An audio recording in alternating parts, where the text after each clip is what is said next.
पूनम ने भी पढ़ के देख लिया, हर घर में यही घोटाला है नाकम दम चीजाओं के सालों ने गजब कर डाला है।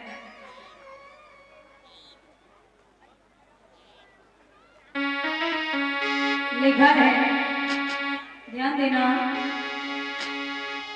ऐसी बात बताए रहे तुमको, बात तो ध्यान लगाइयो, और कुशल चाहो जीवन में तो मामा से बच के रहियो।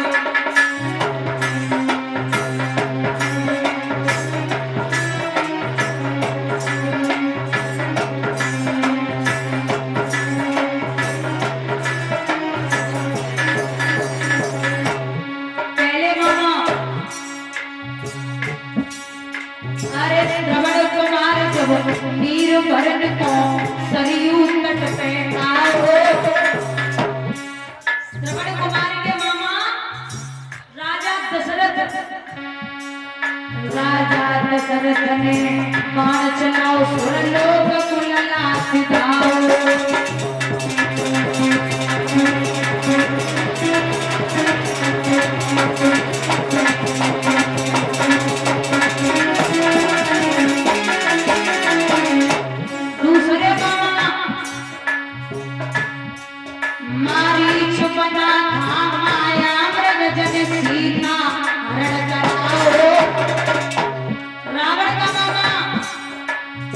कुटुंब सहित रावण को मन सत्यानाश कराओ।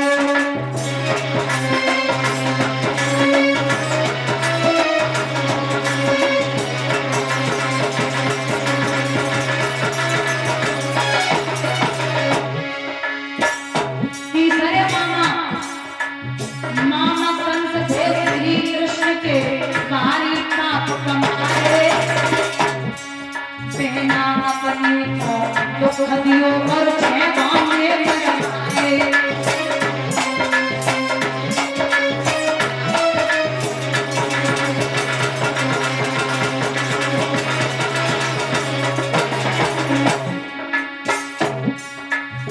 चौथे मामा सकुनी मामा दुर्योधन को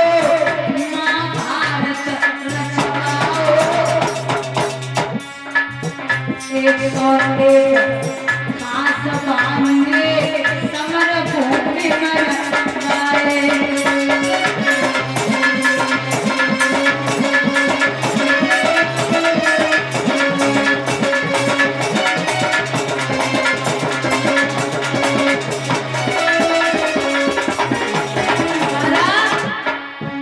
पांचवें मामा माधव मामा अभिमन्यु के जन शक्रापुर जगाओ। बुजुर्गों, भगवान कन्हैया किसके मामा? अभिमन्यु के। अगर भगवान चाहते तो कभी भी अभिमन्यु नहीं बनता। माधव मामा अभिमन्यु के जन शक्रापुर जगाओ। अर्जुन मुझे पार ले गए, अभिमन्यु पर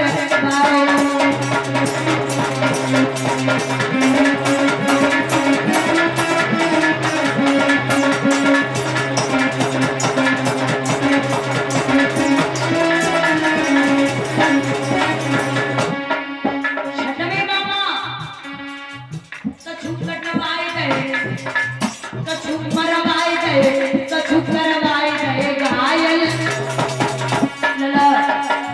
कछु कटवाए गए, कछु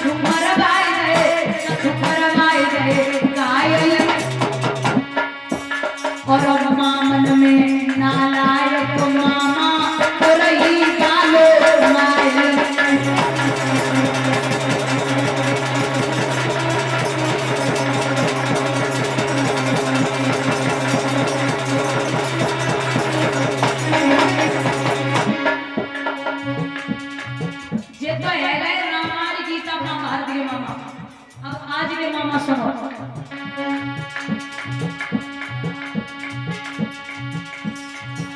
अरे बिटिया वालो दान दे तुहे जाकी जितनी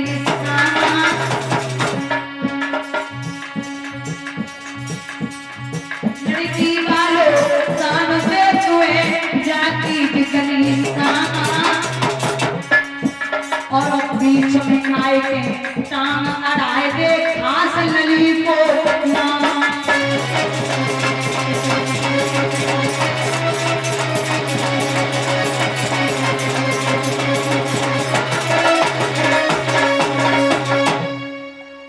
बोली गोविंद भगवान की। ये 201 रुपए से समाज करे किशनवीर भैया राम सभापुर से आए हुए 201 रुपए से समाज कर रहे हैं। 100 रुपए शिशुपाल यादव भैया दरदपुर से, 201 रुपए विकास यादव भैया, पिंटू यादव भैया नंगला लक्ष्मी से आए हुए, 101 रुपए राजपाल सिंह भैया ग्राम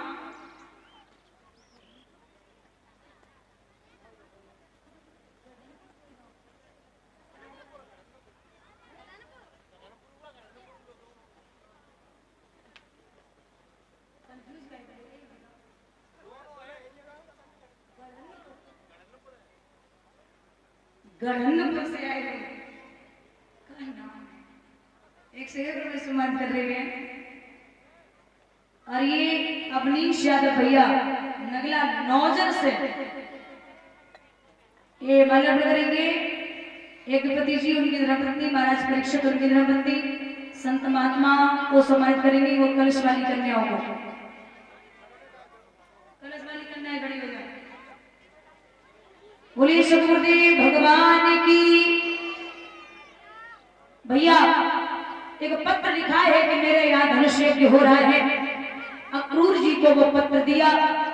अक्रूर जी जब चिट्ठी को लेके चले तो जब पहुंचे हैं ब्रज में, चाचा अक्रूर को भगवान ने प्रणाम किया। चाचा आप ठीक है ना? बोले बिल्कुल। इतने ठीक हैं जैसे 3200 दांतों के अंदर जिब्बिया ठीक रहती है, वैसे ही मैं वहां पर ठीक रहता हूं। ये 3200 दांतों के अंदर जो जिब्बिया है, ये पता नहीं कब दांत लगे और कट जाए, ये खतरा रहता है। उसी तरीके से मैं वहां रहता हूं। यहाँ हमारे बुजुर्ग बैठे हैं। दादा आपने एक बात सुनी होगी कि भगवान जब मथुरा गए थे तो परसों की कह के गए थे, लेकिन बरसों तक लौट के नहीं आए। ऐसा क्या कारण था जो भगवान परसों की कह के मथुरा जा रहे हैं और बरसों तक लौट के नहीं आए? भगवान की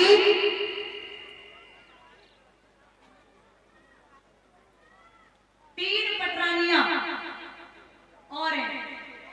ये भागवत में नहीं, गर्ग संहिता का प्रमाण है।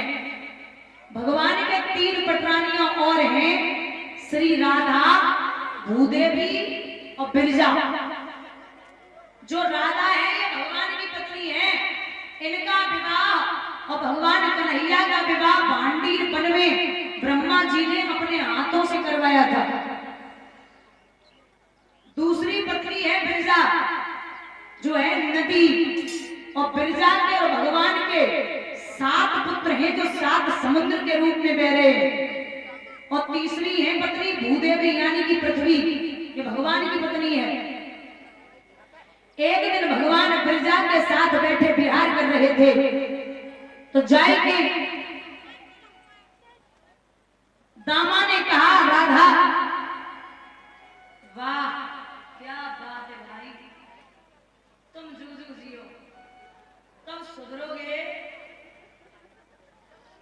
पर्दा हटा दे। किनके डरे? सुधर जाओ, मुझसे ही कहलवाना है तुमको।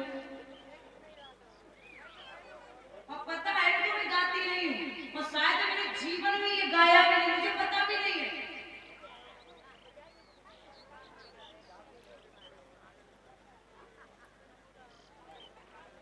100 रुपए विकेंद्र यादव और भाई भगवान सुख और संपत्ति प्रदान करें, ठाकुर जी का आशीर्वाद प्राप्त हो। गाना है, जरा पर्दा हटा दे, मुझे दिखला दे, बताओ कैसे गुजारा होगा इनका।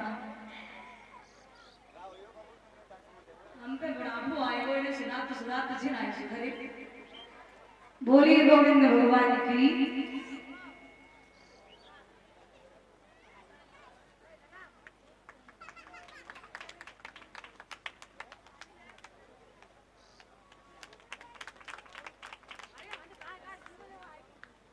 और ये बिटिया तनु और कशिश दरपुर से माला कर रही, भगवान सुख और संपत्ति प्रदान करें, ठाकुर जी का आशीर्वाद प्राप्त हो और जो भी इच्छाएं हमको पूर्ण हो, विलास और आकांक्षा है। बोली गोविंद भगवान की। तो दामा ने जाकर के कहा कि हे राधा, तू रोज भिलोरा पीटती है कि प्रभु मुझे प्रेम करते, आज जा देख ले जाके बिरजा के साथ बैठा है कन्हैया। तो भगवान के पास जब राधा पहुंची, भगवान तो अंतर ध्यान हो गए। राधा जैसी जाती है तो बिरजा नदी रूप में परिणित हो गई। राधा आए कि कोप भवन में लेट गई। भगवान ने बड़ो मनायो, अरे पगली बाबरी, मैं तेरी सौगंध खाता हूं कि मैं तेरे अलावा इतना प्रेम किसी को नहीं करता। बहुत मनायो भगवान ने, लेकिन राधा नाय मानी। पास में दामा खड़ा था, उसने श्राप दे दिया कि तू भगवान की। सो ललिता पहरा लगाई रही। अब पार्वती को तो टिकट बनो हो रहे तो निकल गई, लेकिन भोले बाबा लंबो घूंघट मारे खड़े। ललिता बोली, आप मुंह दिखाओ, यहाँ का जो प्रूफ हो वो दिखाओ, तब अंदर जाओ। सो भोले बाबा सिर हिलाए रहे। अरे ललिता बोली, मुंह दिखाओ। नहीं बोले। भोले बाबा बस भगवान को ध्यान करके बोले, प्रभु अगर आज हमें बचाए दो ना तो जिंदगी में जो ढोंग करने वाले है ना, बस आज बच जा। पार्वती पीछे मुड़ी, बोली, ए ललिता क्या कर रही है? बोले क्यों? बोले तुझे पता ही है कौन है? बोले कौन है? बोले जी हमारे लला कार्तिक की बहू है। बोले हैं? शादी कब हो गई? बोले अबे जल्दी जल्दी कर ली, कब बुलाए ना पाऊ। अरे ललिता बोली, तो तुमने शादी कर ली तो तुम्हें बहू ना मिली, सो इतनी लंबी चौड़ी जो खम्मा उठाए लाई। अरे हम तो ही कह देती, समय ढूंढ देते। चलो अब तुमने शादी कर ली, कोई बात ना है, अब तुम बहू को मुंह हमें दिखाई दे। अरे बाबा बोले, नकदी तो कैलाश पर्वत गया तब तो मुंह दिखा। पार्वती बोली, बावरी रह गई है, बहुमन के मुंह को बाजार हाट देखे जाते, बहू को मुंह घर पे देखो जा, 100-500 रुपया दे तब बहू को मुंह देखो। बोले हाँ बात तो ठीक है। बोले चलो निकल। जैसे ही बाबा ने अंदर कदम रखो, सो ललिता ने पीछे से साड़ी खींची। बोले दिखाई जाती। अब भगवान की निगाह जब बाबा पे पहुंची तो उसी दिन भोले बाबा का नाम पड़ गया गोपेश्वर। बोलिए गोपेश्वर भगवान की। ये सत्य प्रकाश मास्टर साहब जी 101 रुपए से सम्मानित कर रहे हैं और श्री संतोष यादव भैया बीडी सी 101 रुपए से सम्मानित कर रहे हैं। सौर्य यादव सुनाम श्री सुरजीत यादव भैया 101 रुपए से सम्मानित कर रहे हैं, चनावली से आए हुए। 101 रुपए इंद्रपाल सिंह भैया और श्रीमान लाल सिंह भैया 101 रुपए से सम्मानित कर रहे हैं। प्रबंसी वाले सभी क्षण को करें, सुख और संपत्ति प्रदान हो, ये अभिलाषा और आकांक्षा है। बोली कन्हैया लाल की। आज भैया जब गोपेश्वर नाम पड़ा, बाबा ने साड़ी उतारी के रखी। जितनी सखियां हैं उतने ही प्रभु के रूप हैं, तो भोले बाबा पर रोको नहीं गो। मैया पार्वती का हाथ पकड़ा महाराज में कूद पड़े।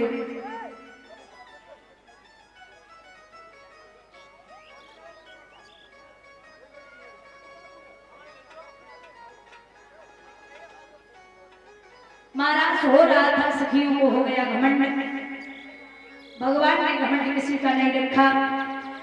सखियों के बीच से अंतर ध्यान हो गए।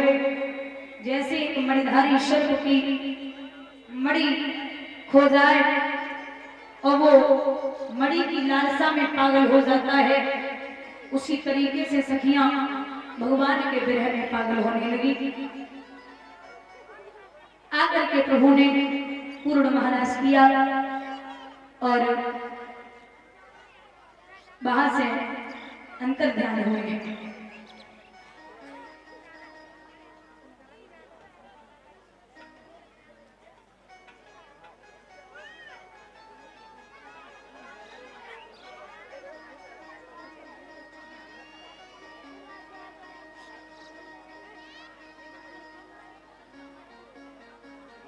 प्रसंग उठता है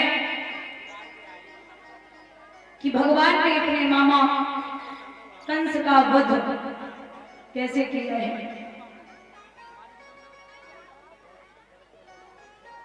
एक समय बाबा